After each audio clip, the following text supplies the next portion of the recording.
right, ladies and gentlemen, today we will be doing day 18 of our in-class at homework. Today we're going to be looking at volume. We're looking at volumes of different shapes and then trying to figure out if, say we had a sandbox and it was filled to its max, well then if it wasn't filled to the max, what's the volume of sand that's actually there? Or a fish tank, what's the volume of water that's actually there? Or how much water would it take to fill it all the way? So we're going to be looking at a couple different things. Follow along in the notes and we'll hopefully get you on the right path. All right, one of the first things that I would like to look at is that I want to talk about how we're going to find the volume of something if we're already given a little bit of data. So if we look here, we're given the area of the base of the sandbox is 40 feet squared. So I know the area is 40. I know the volume already is 120 feet cubed. Now it's asking me to find the height. So that's what I'm looking for. I'm looking for the height. So if I know the volume and I know the area of the base, then I'm looking for the height. There's a couple different ways I can do this. The easiest way is let's look at our formulas and see if we can come up with something new. So we know that the area formula is length times width. We know the formula that we've been using for volume is length times width times height. Well, we already have a length and a width and a length and a width. So I could rewrite volume as area times height. And so if I have volume as area times height, then I can use my area here and my volume here to find my height, the way we would any other algebraic problem. So I'm going to slide the paper up a little bit. I will be rewriting that equation, or that formula. So I have an area of a base, I have a volume, I'm looking for the height. So I'm going to start with volume equals area times height. Then I plug in my data from what I know. My volume is 120 feet cubed. So 120 equals, my area is 40 square feet equals 40 times h. Now it looks like a one-step equation like we've been working with prior to looking at area and volume. Now I just have to solve for my h. So if I'm going to solve for my h, right here my 40 and my h being multiplied, the inverse operation is going to be to divide. So if I divide both sides by 40, this side cancels out, and then I'm left with 120 over 40, which is 3, equals h. So I can say the height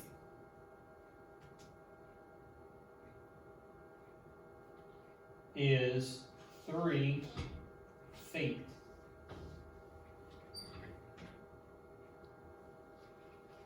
My volume was feet cubed. My area was feet squared.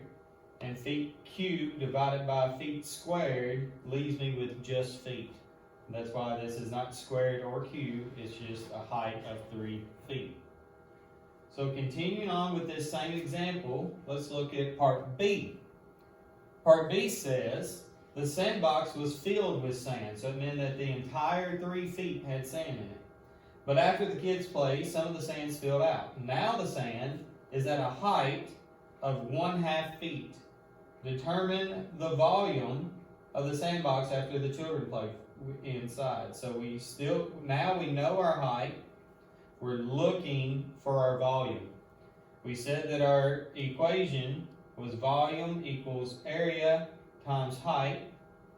Although they didn't list the area here in part B, we still know the area from part A. The area from part A was 40 square feet. So I can plug in my values. Volume equals 40 times 1/2. Remember, multiplying something by 1/2 is the same as dividing it by 2. So half of 40 is going to be 20, and so my volume is 20 cubic feet. Volume is 20 cubic feet. And I like to circle my answers. All right, let's move on to the next example here.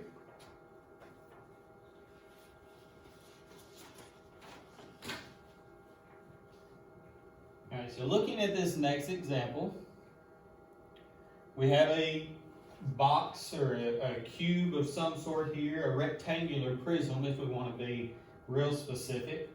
And it says that the volume of the box is 45/6 meters cubed, and we're to determine the area. So that's what we're looking for. We're looking for the area using a one-step equation.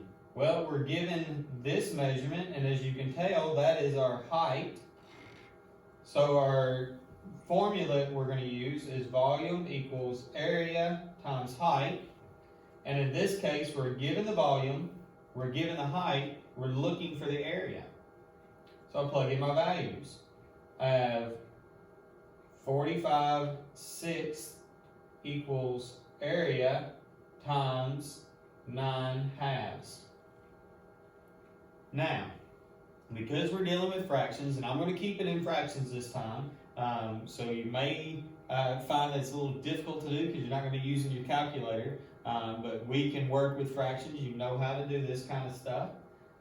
My operation that's being done between my area and my 9/2 is multiplication.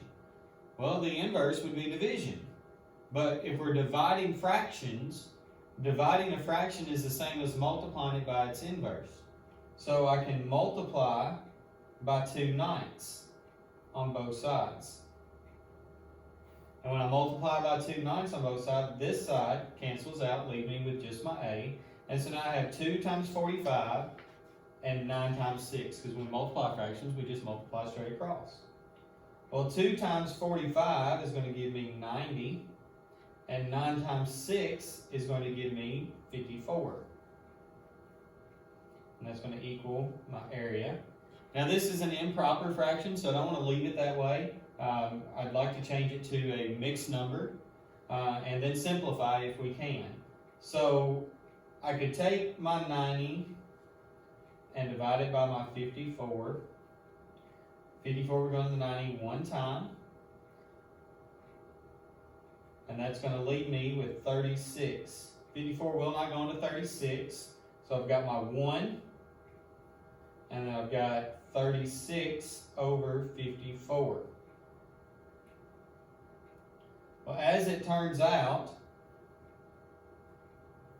36 and 54 are both divisible by 18. So this would become 1 and 2/3.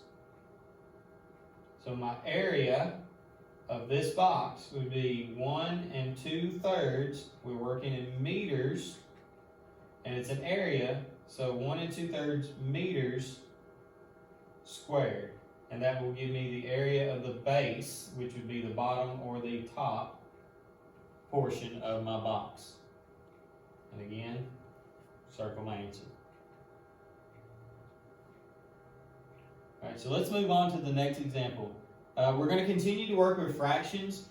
You got to keep in mind that this fish tank here is not drawn to scale, and some of our work is going to be like, well, that would be a really small fish tank, and it would be, but we're working with fractions here. We're going to continue to work with the fractions. We are going to get some really small numbers, so it doesn't really make sense for a fish tank, but it's still the right math.